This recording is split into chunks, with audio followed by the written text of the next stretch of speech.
The world of MMA thrives on personalities just as much as performances.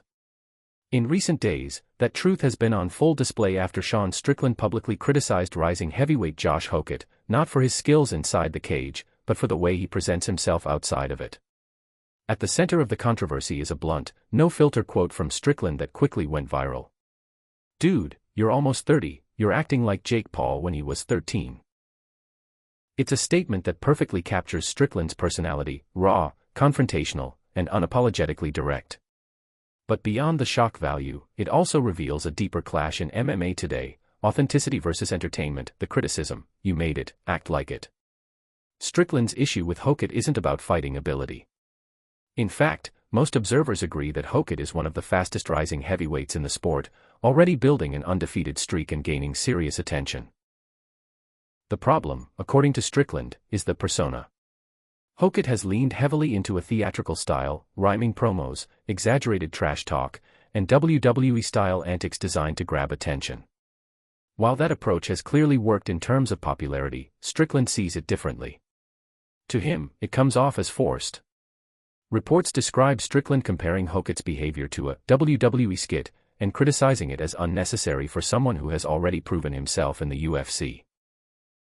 His underlying message is simple: once you've made it, you don't need to act. The bigger picture, what MMA is becoming. This exchange highlights a bigger shift happening in MMA. In the past, fighters built their reputations almost entirely inside the cage. Today, that's no longer enough.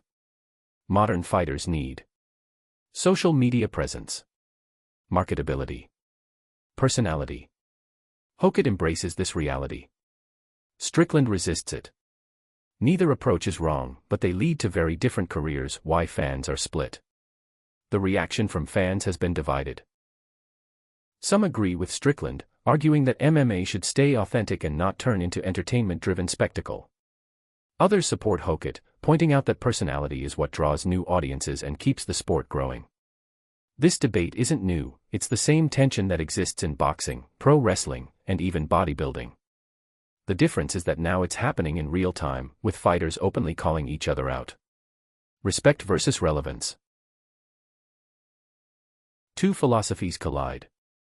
This isn't just a personal jab, it's a clash between two completely different philosophies of fighting. 1. Sean Strickland, raw authenticity. Strickland has built his reputation on being real, sometimes brutally so. He speaks exactly how he thinks, whether it helps his image or damages it. There's no character, no script, no performance.